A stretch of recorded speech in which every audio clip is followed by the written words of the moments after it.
Hi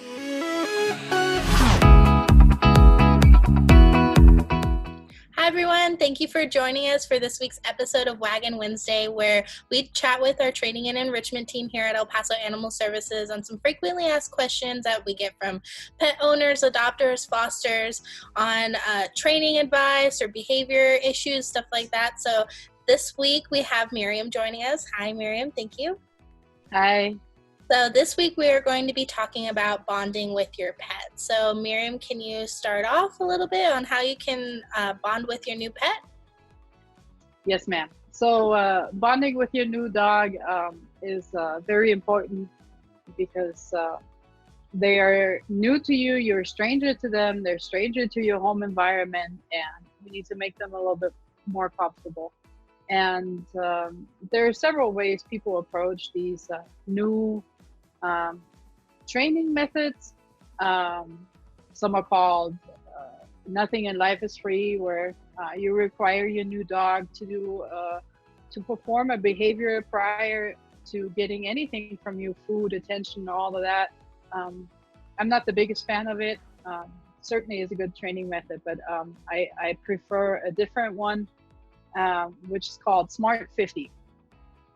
And I would like to talk a little bit more about that today.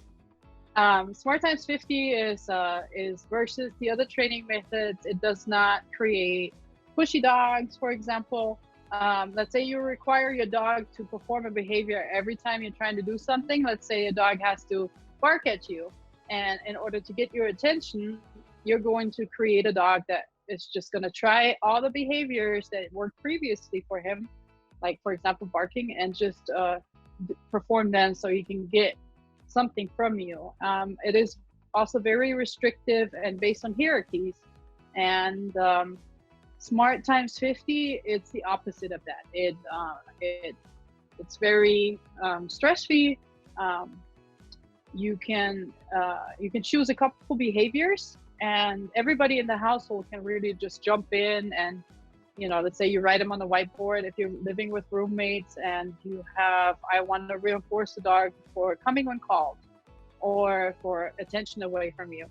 And then you just have pre-cut little treats sitting around the house, tiny ones, of course, out of reach from the dog.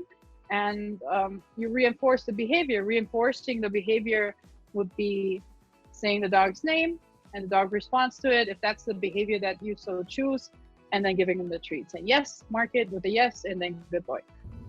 Wiley, yes. Good boy.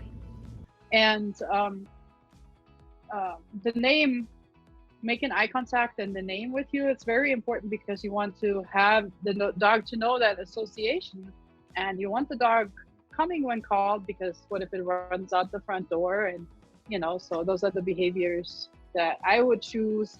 Another one that I like is attention away from you, and the dog is on its own, not a Velcro dog glued to your side, but laying on the dog bed, busy with a toy or something like that, and you can always just calmly walk up and reinforce a behavior like that. So a behavior is like, when you say they're to reinforce a behavior is what exactly? Like them looking at you, or them coming when they're called, or being calm and quiet on a bed? Those are the types of behaviors that you're talking about, right? Yeah, a behavior is not something that we cannot see. We can measure behavior. Whether the dog is just being still, that's a behavior. Whether the dog is moving its head from left to right, or the other way around, that's a behavior. When the dog is going away from you, that's a behavior. The dog is coming to you, that's a behavior. So all those actions are defined as behaviors, and they're measurable. And it's not, we don't play with thoughts, because we don't know anything about that. I don't, at least. And we want to pick the behaviors that provide beneficial to us in the future, because we want a dog that is calm on its own. We want a dog that knows its name. We want a dog that comes when it's called. And those are all important behaviors to pick. And another thing about this training method, for example, I know we had a public question Yeah, so we actually got a question in last week's episode from Jamie asking, what is the best way to socialize a new dog right now? A lot of us are at home with COVID, we're socially distancing, we don't have a lot of people coming over. So she's concerned that her pet is not being properly socialized with new people or other dogs because of COVID, and she doesn't want her dog to become used to only her and no one else, and then which could lead to her being territorial or overprotective. I think that's a great question and a great thought. And the way I would do it, if that was me and I had a new dog, I would probably, you know, those musicians that sit on the side of the street with a sign and a basket, and you throw money in. I would probably sit on the street where there is some foot traffic with a sign and a treat basket far away, and then just have those people throw the dog a treat. You could I know, I don't know if it's only essential trips right now, but I know Lowe's allows people, pet stores allow people and their people, dogs, allow dogs. People, I guess, are allowed everywhere. Ooh. Lowe's allows dogs. Pet stores allow dogs. I would take the dog to those stores, and it doesn't even have to be the interaction from other people, but even you rewarding the dog for looking at people, being good around people, being good as in not being offensive, not being afraid of them, just a calm interaction around people. That's what you can reinforce, and make sure that it's treats small enough the dog doesn't get full very quickly, and something that he only gets for this sort of training. I like cheese, I like chicken cubes this big, and yeah, focus on the good behavior, not necessarily the performance of that, because then we set up the dog for failure. It leads to frustration. So really just reinforce those behaviors. It gives a dog some sort of control over their own world, and we want to generalize that positive association to others, and that's at those pet stores and so that's why it's good to have other people join in, is because it's generalizing those good moments. Yeah, dogs don't generalize well, and socialization is really over at 16 weeks. Our window is shut, so we can really consider it behavior modification, but we just really want to build positive association. Now, to be careful, if you notice that your dog is fearful or has aversive history, the problem with our dogs is that we don't know where they come from. And if it's a brand new puppy, great. That's a blank canvas you can start with. But if your dog has fearful behavior, you're noticing fear and not being able to function and not being able to eat, you need to back off and just maybe reach out to us at EPAS trainers at elpasotexas.gov, and maybe we can give you some tips on how to create a step-by-step plan to help your dog in that specific case. So with going back to the Smart Times 50, can you get other family members involved, or is it just you focusing on that training with your pet, or how does that work? That's a good thing about Smart Times 50 is that everybody who lives in the household can just freely reinforce behaviors, because you're not doing any harm. You're not creating a frustrated dog, or you're not, you don't have to necessarily stick to a performance per se, but you can just freely reinforce the behaviors that were chosen or other good behaviors that you like, because it doesn't do any harm. It's just builds bonds with all the family members, and it helps with that. How does that really build a bond between you and your pet? Well, so if I were new in your household, I'm gonna move in with Michelle today, and every time I do something good, like when I'm relaxed on the couch or something like that, she gives me $50 or a cheeseburger. I like cheeseburgers, and I like her for that. That's cool. I could dig it. Yeah, $50. So to a dog, $50 is a piece of chicken, piece of cheese.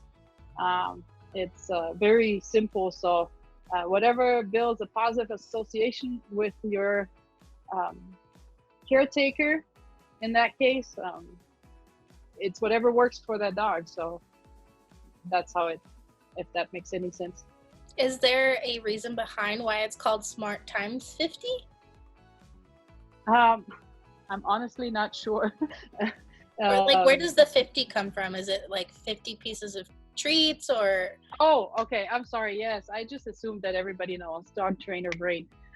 Yes, it's 50 treats. You should be able to do 50 treats per day. I'm so sorry. I should explain that. Um, I like to do 30 because I know me for myself, I'm a lazy trainer. I have to admit it. So I try to get at least 30, but 50 is the number that you should aim for and reward your dogs 50 times a day for all those chosen behaviors. Is it 50 treats per behavior or just like 50 treats throughout the day? It's 50 treats throughout the day. Oh, okay. Yes. Is there anything else on that you'd like to talk about and how to build a relationship with your new dog or bonding with your new dog? I like to emphasize the compassionate approach. If we just put ourselves in the shoes of another being and I always imagine these dogs as somebody who was raised in maybe, let's say, a jungle, and they've never left that place. And then all of a sudden we take them to the concrete jungle and we don't know how to function. There's nothing that we were used to. And all of a sudden we're lost. We don't know where we are. We get picked up by officers or by people, and then we get brought to the shelter. And especially if you have a shelter dog, I'm just assuming here that you have one of our dogs, and they're just they don't know anything. And it's up to us to make them feel comfortable, to set the boundaries. I'm not saying never say no to your dogs and set your boundaries, but it doesn't have to be harsh. It should be a compassionate approach where we focus on the positives. And that's what I like about Smart Times 50, because it focuses solely on that and not necessarily on the failure. If your dog is doing something you don't like, you can simply redirect the dog and then reinforce it, reward it when it does what you want. Because if we only punish a behavior that we don't like, we're not teaching the dog what it's supposed to do. We're only focusing on the negative. If you were to work for me and let's say you do something wrong, I'm like, every time you do something wrong, that's kind of scary. So I think everybody would like to be trained to do something new or to how to be in a new environment. And that's the compassionate and humane way to do it. Awesome. Well, thank you so much, Miriam. Is there anything else that you'd like to add? Just thank you for fostering. That's to our fosters and to our adopters, and to keep doing what you're doing. Yes, well, I mean, we definitely cannot do it without our adopters and fosters, so we definitely want to say thank you. And if you're an adopter or foster watching this, or if you're just a pet owner at home and you guys have any questions about your new pet, if you want some training advice or anything like that, feel free to submit it in the comments below. We will definitely cover it in a future episode because we're just, answering some frequently asked questions that we get all the time. But if you're having something more specific, please let us know. Our training and enrichment team is here to help, which is why we created this series. So feel free to enter your questions below and we'll cover in a future episode. And so until next week, thank you so much, and we'll see you guys next week. Thank you. Bye.